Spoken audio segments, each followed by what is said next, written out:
Not funny, right? That's what I did yesterday. It was like yesterday I was right here and thumbs up if you hear me, right? Thumbs up, you hear me? That's how we do it around here. Hello, everybody. Welcome to Monarchs Mocha. A little late today. Don't really have an excuse. Well, I do. Working out today.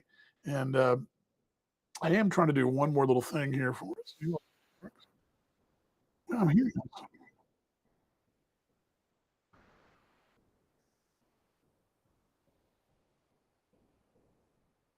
Oh, it's really open. How about that? Three, two, one. Here we go.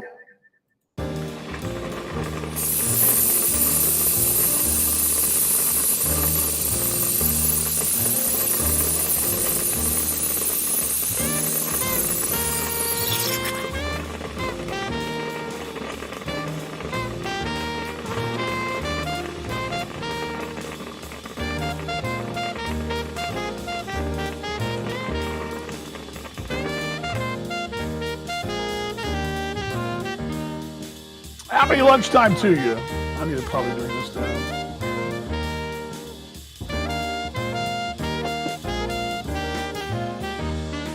There we go. No,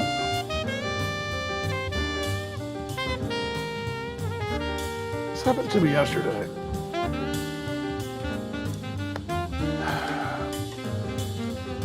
I need to practice probably and figure this thing out. Hello, everybody, and welcome to the lunchtime show. A little bit late today, as I said. I don't give the exact time. I try to begin at noon, but um,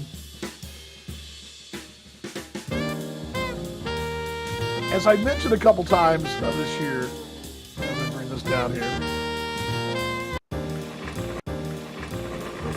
is that I'm on this health kick, right? And so this health kick is, I mean, I this morning, let's go back 2019. I was about 80 pounds heavier, which is hard to believe. Um, I would have been up here early at like mid morning, but I'd have been dragging, no energy. And I've been, I got my sleep because I slept better, but I got my sleep apnea addressed. So that was good, but I wasn't feeling energized, right? I mean, I was tired, but this whole walking thing, doing physical activity, it's got me going. It gets me going and gives me a chance to think about the day, about last night, about just what's going on. And it's a little tough, I admit, putting on the sneaks at knowing that you got 70 minutes of walking in the neighborhood in front of you. But afterwards, I feel great. The only problem is I'm up and down with my time management because I with that part of it, I get it done, but it seems to bleed in everything else, and I shouldn't let that happen. So anyway, over 12:30, 12:15, 12, what I will pledge the rest of the season to try to be a little more on time, best I can be. Anyway, last night the offense was on time early, and then just kept doing what the offense does. And we talked about this yesterday right here that I saw no reason why that the Monarchs wouldn't bounce back last night and do what the Monarchs have done. And that's play great baseball all around. And I mean, if you want to be, you want to sort of nitpick. And again, we talked about this yesterday. The defense has been a little up and down lately. There was an error yesterday that kept an inning open. But when this team's doing what this team's doing in other phases of the game, and it's such a high level of success offensively, pitching wise, you sort of, you don't really worry about that as much. Now, it's like we've talked about before over the years, the three phases: hitting, on pitching, defense, hitting, whatever whatever order you want to put them in. If two of three are okay, you're probably going to be okay. It's when two of three aren't okay and you're a one-trick pony, that's when things get a little dicey. And that's when you lose close ball games 3-2, or perhaps your defense is bad and you lose a ball game on 300 unearned runs, or your offense scuffles and your pitching's great and you still wind up, you know what I'm saying? So it all depends on those phases. Now, this club, I would tell you, has top phases in all three aspects. And you break down each aspect, situational, late inning, all that stuff, and you can break it down even more and more and more analytically. But what I expected last night happened. Jackson and I talked about the broadcast last night. It was, I don't think anybody was surprised that Kansas City bring this down just a tad here, a little hot in the mic. And Joe even said that, the top step. He said he even indicated yesterday in our pregame show that there was a bit of bitter taste in your mouth. It's not the losing, I think Joe was trying to tell us. It was the way it happened. And that's what he was saying yesterday. And they came right back out, spit that bitter taste out, went out and bit their business. Now, there's still 3 more games in the series. Cleveland's trying to find their way back, a lot like Sioux Falls was. But you're only going to, it's been a series notoriously one-sided for Kansas City, even there in Texas.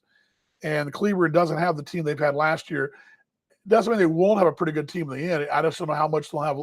My concern for them is, if I was a Railroader fan, would be, how does my team look August 1 as compared to now? And do we have enough in the tank then, what we have left, to make up any ground?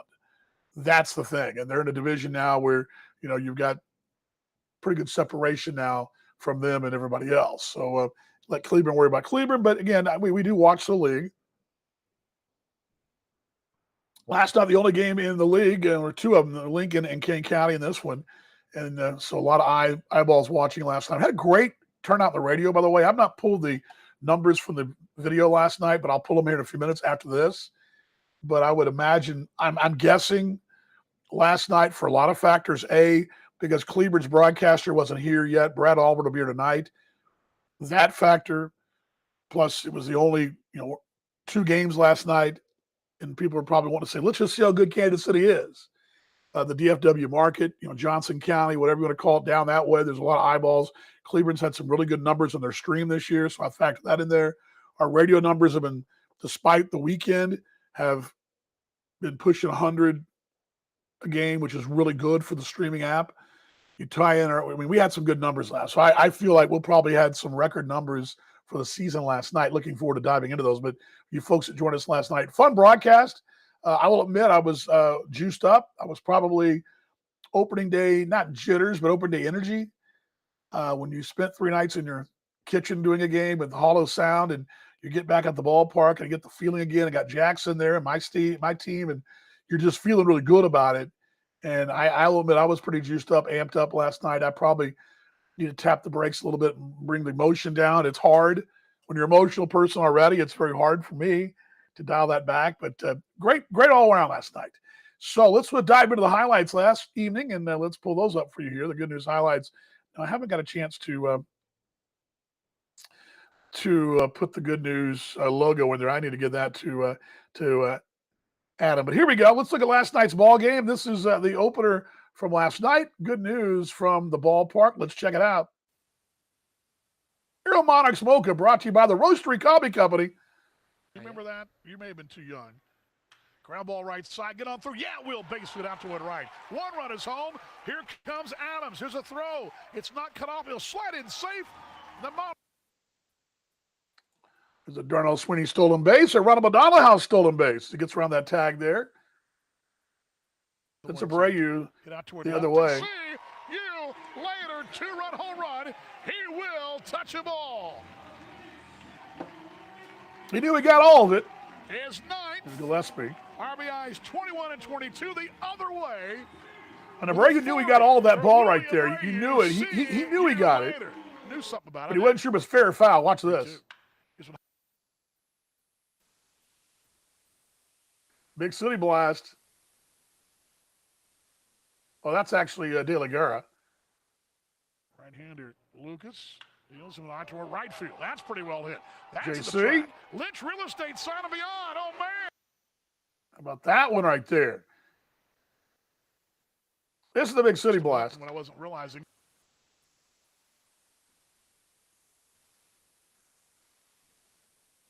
That's a great play. That is a great play by John Hernandez right there. I want to go back. I'm going to rewind that back here just a tad, because I don't think I wish I'd slow that down.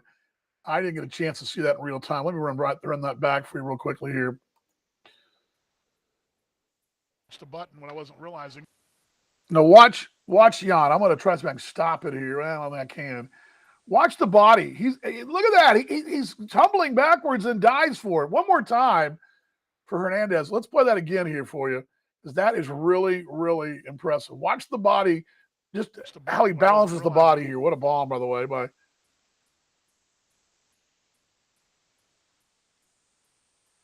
I mean, he's about to tumble forward. He realizes, oh wait, and his whole body, he just lunges for that ball. I mean, that's amazing right there. Amazing work last night by that was a great play.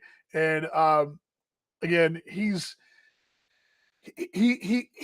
coming in. Yeah, it was a great play, wasn't it, Katrina? As he's coming in, he realizes that ball's not on him, that it's moving this way to his left. So he realizes that, and he's kind of stumbling, and he can tell him losing it. So as he's stumbling, he just kind of throws his entire body toward the ball and leaves the ground. He's vertical on the ground, just unbelievable. Chris says he's coming. Chris, be out tonight. Gonna see the boys in action. Looking forward to seeing you out, mate. Looking forward to seeing you out. You're a good one. Good one. Katrina, glad to see you as well. Monarchs and the Cleveland Railroaders. Let's check the standings real quick. I won't put them on the board, on the graphic on the board, but just to give you a refresher. I probably should have pulled this already, but Kansas City's win last night pulls the Monarchs to within 2 of Fargo. The 2 best records in the league. Fargo Moorhead's 29-11. Okay, they've got a 2-game lead over Kansas City. They've won 8 of 10. KC has won 7 of 10, 27-13. That's 2 back. And then Winnipeg sitting in 3rd place. Now, they won 5 in a row. Lincoln's win last night did cut a half game off that deficit. Lincoln trails by 7.5, Winnipeg by 6.5. That's over the Fargos, which means they're 4.5 back of Kansas City, and the Salties are 5.5 back of the Monarchs. And, of course, we got a heavy dose of winning in August, and Lincoln will see them the weekend before the All-Star break. That'll be next, not this weekend, the next. So 2 weeks from it's not this weekend. We go down to Cleveland, then Lincoln on this trip before the All-Star break. So that's what you'll see there. But then Sioux City, 16-22, 12 back. Sioux Falls is 16 back, 13-27. In the East, Chicago's 5 games clear of Milwaukee. And I mentioned separation there, that Milwaukee is, I thought they were, they're going to close the gap. They haven't. Chicago, which even makes that series win up there, the sweep up there, and the series win here for the Monarchs, even that much more impressive. Because Chicago seems to be the chalk in the East. King County, 5.5 back at 20-20 at 500. And then it drops down to Gary. Gary's playing better. They're a game below, but they're right in the hunt there. And then that drops off to Lake Country. And then Cleveland's 11-29, 14.5 back. Lake Country, 14-27. And again, as I mentioned earlier about Cleveland, is Nick brought us lunch. He didn't take my order, though. That's right, Nick. I brought my delicious homemade salmon salad. Oh, there you go. Yeah, look at me trying to be healthy. Yeah. It's problems being a fat kid. I just can't dive in the Maccas anymore.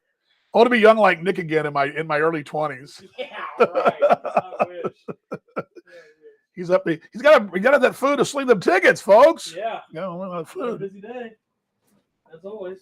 It'll be interesting to see what, again, and I mentioned this about Sioux City, and Cleveland's not a division anymore. You're playing them right now, what they look like in August. And I think we talked about this over the weekend. Sioux Falls is playing better. What they look like August 1st. Is there a team out there in the division or in the league that can get themselves back in there by August to make a run? Now, I would tell you the 18-19 T-Bone / Monarchs were one of those teams. Now, only difference is those teams are around 500 and were hovering around there, just kind of idling the engine, and then boom, took off.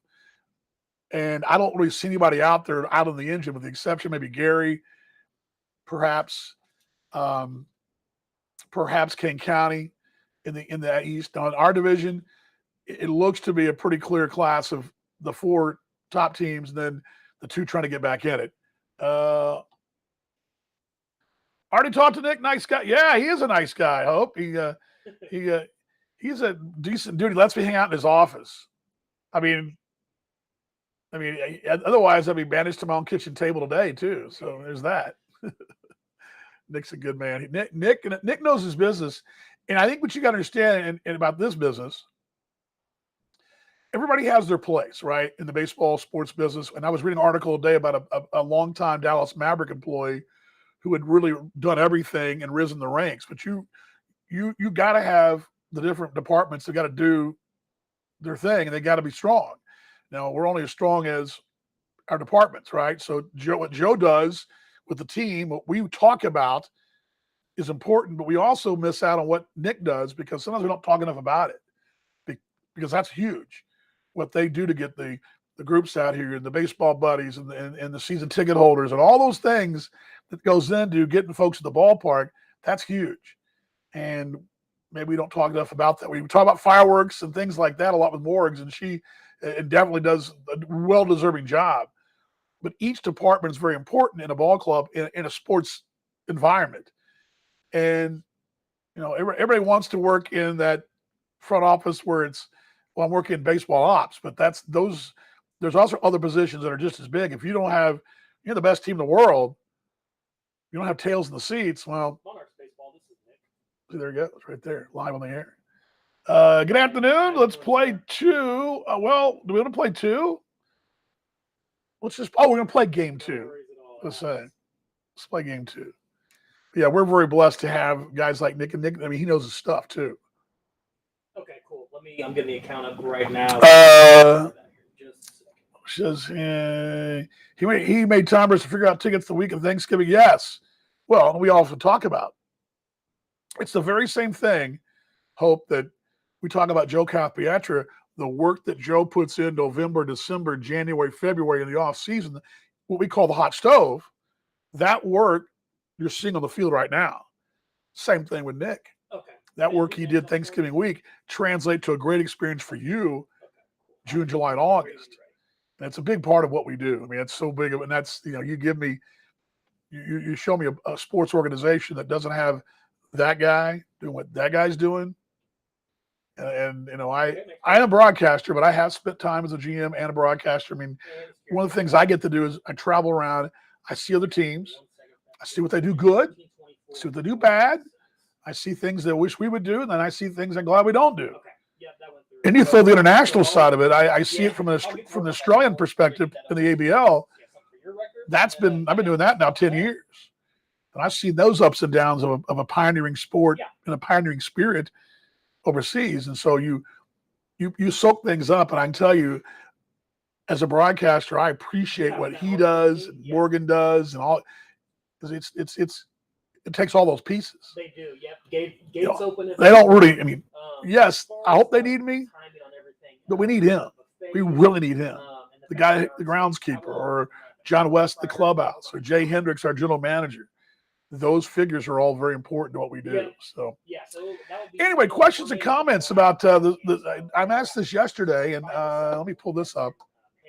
There, because yesterday the Monarchs did launch another batch of home runs, and let's just do our whole. I should have a graphic up for this, probably the home run, the home run counter. Monarchs as a team now 81. So now we've got Tuesday, Wednesday, Thursday, Friday, Saturday, Sunday, 6. Monday, Tuesday, Wednesday, Thursday, Friday, Saturday, Sunday, 13 games between now and the All-Star break. Okay. Will the Monarchs break the 100 mark? Well, that means they got to hit 19 more home runs to do it.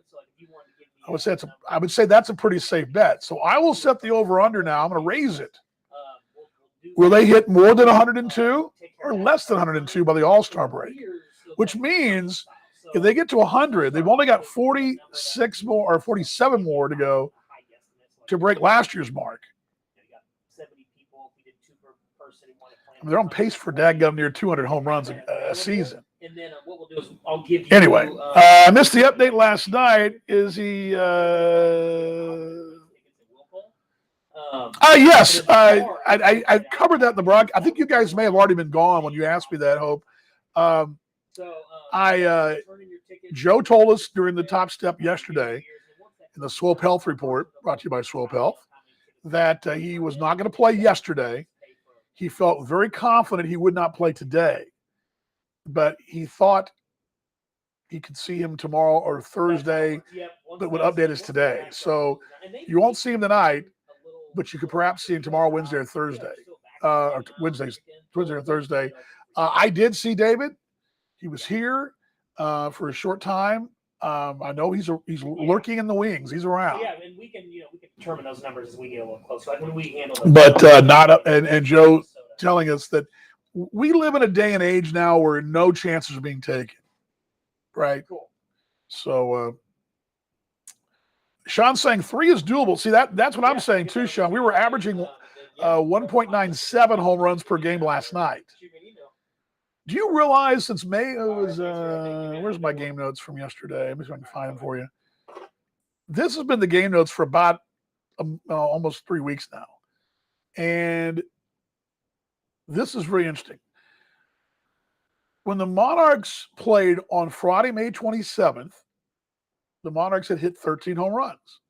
And we were kind of talking about, the offense, it had a few signs of life, but hadn't really gotten the long ball we thought we'd see. Remember that first weekend against Sioux City, we didn't hit a home run till Sunday. Matt Adams, it went up in almost the daggum roof over there. And we're kind of like going, remember asking Joe in that first trip to Gary, we talked about the offense. Maybe we shouldn't be sleeping on the offense and we should be pushing the pitching staff more. And because we talked about the offense in the offseason. Well, since that time, since May 27th, which would be 3 weeks ago yesterday, or 4 weeks ago yesterday, but it was 4 Fridays ago, right? Yeah, 4 Fridays ago last Friday. Okay. The Monarchs, since that time, you had the home runs last night. Going into last night, they'd hit 61 home runs in 26 ball games. That's 224 innings. So add the 4 from last night, and you're getting 65 home runs and 27 games and 245 innings, which at the moment, last time was 1.97. That's about 1.99 home runs per game. Nearly 2 a ball game, and that would definitely get you a shot at 200 for the season. Hit 147 last year, but again, that's an incredible number. So 81, and have hit 65 since May 27. 65 home runs in a month. Is that crazy or what? I mean, that's unreal. Yeah. Go Monarchs. Just under the weather. Hope, under the weather. No official diagnosis, which means that's a good thing. But we don't take any chances. We remember when Darnell and Casey came down a little ill 3 weeks ago, same kind of deal. It was no diagnosis of the, none of that. But you're not taking any chances, just in case, right? You just don't. We can't in this atmosphere with this team. Just can't. We were so good at it last year. Jay Hendricks was phenomenal about keeping the team. Our doctors and our trainer Jared Bashaw and the team themselves were very good about not having anything. And when the guy got sick, just in case, that's kind of been the route, and that is the double fail-safe thing behind it. I mean, maybe 3 years ago or 2 summers ago, the 19 season, you fight through it. But I think just in case, what you don't want to have happen is have the whole thing just spread like wildfire, right? It's one thing to get food sickness at a club spread on the road or whatever, but it's a different item now. And we just don't take any chances because you just don't want to do it. What you don't want to do is have something go upside down on you. And so the precautions are still in place. So,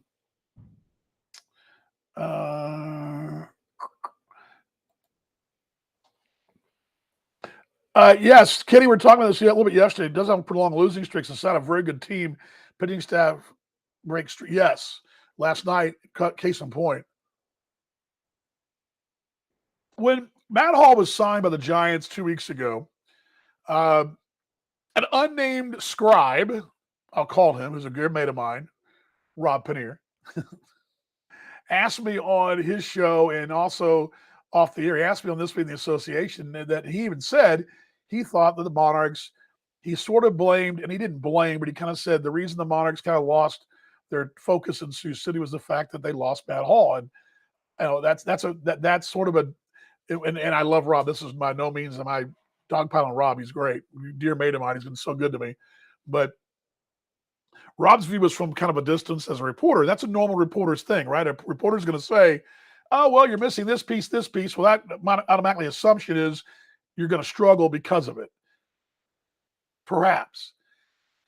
The Monarchs lost that series in Sioux City, not because Matt Hall didn't pitch and not because he wasn't there. The only thing you might be able to say is that you didn't have Matt Hall there as a sounding board as a pitching coach.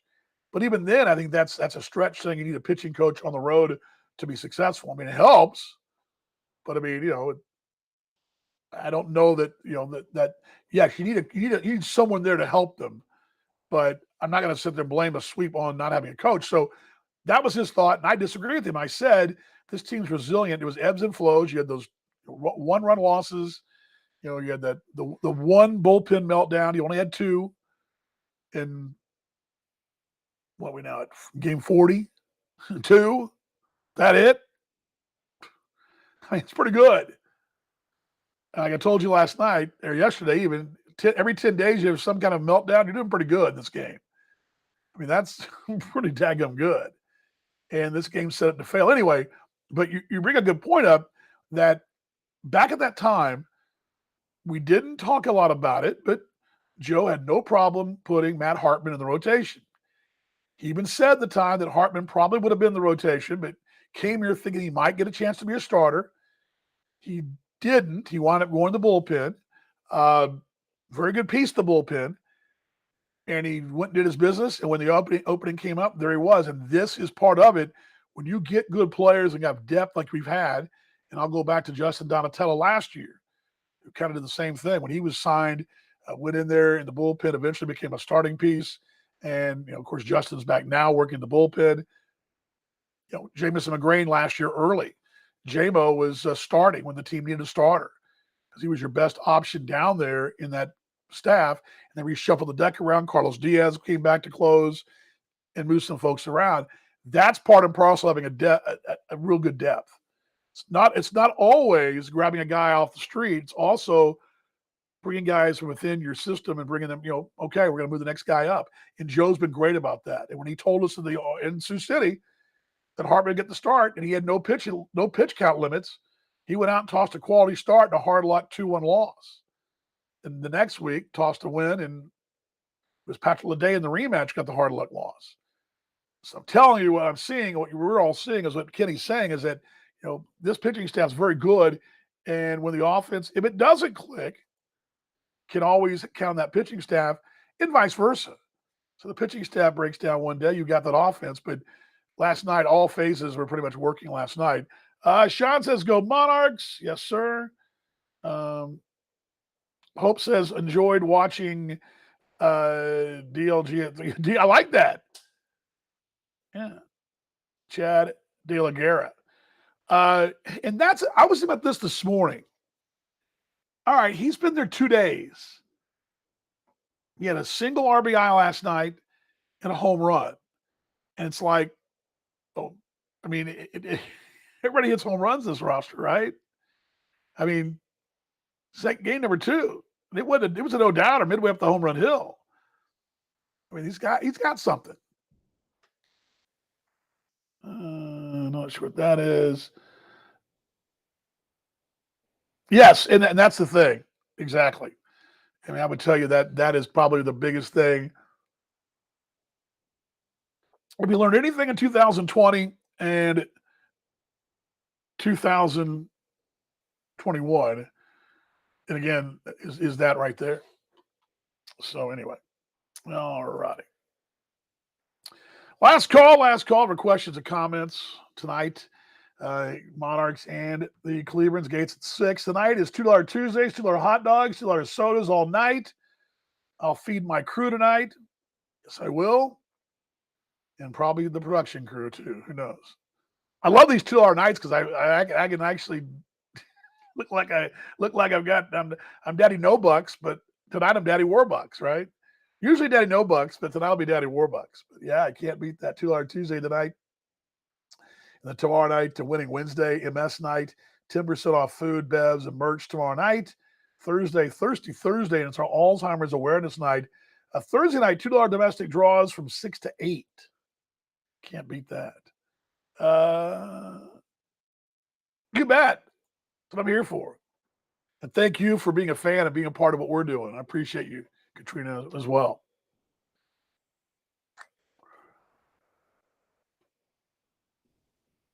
Tonight, do I have Cleburne's? Oh, the game notes have it. I'm sorry.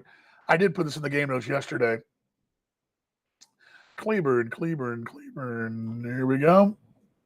Tonight, Garrett Alexander against Nick Belzer. Belzer, again, here's a guy that we probably didn't make, and I've talked about this before, I probably didn't make as big of a deal about him being signed when he got signed. But this is a classic example of a guy that you look down and you say,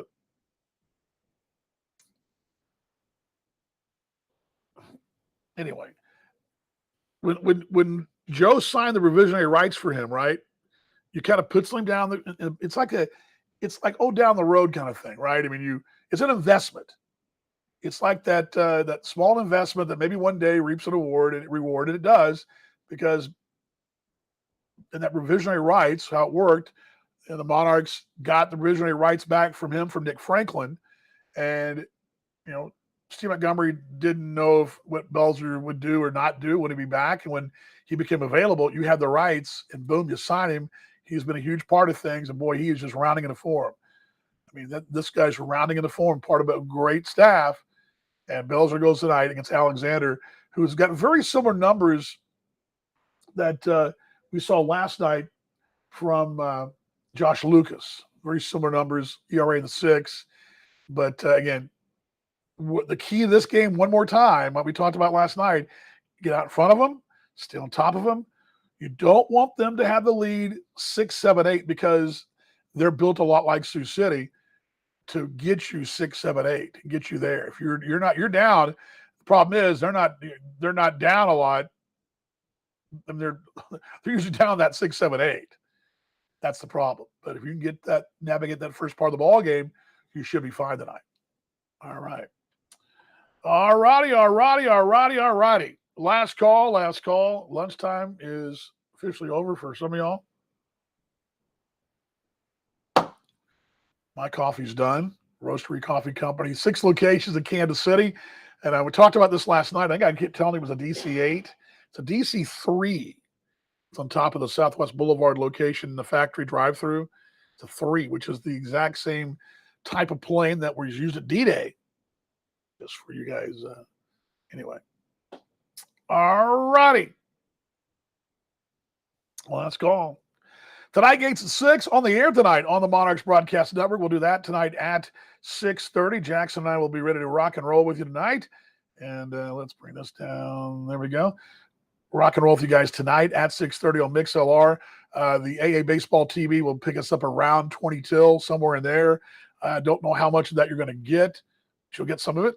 So make sure you check it out there tonight at 6:30. Again, AA Baseball TV is the place to go for the video stream.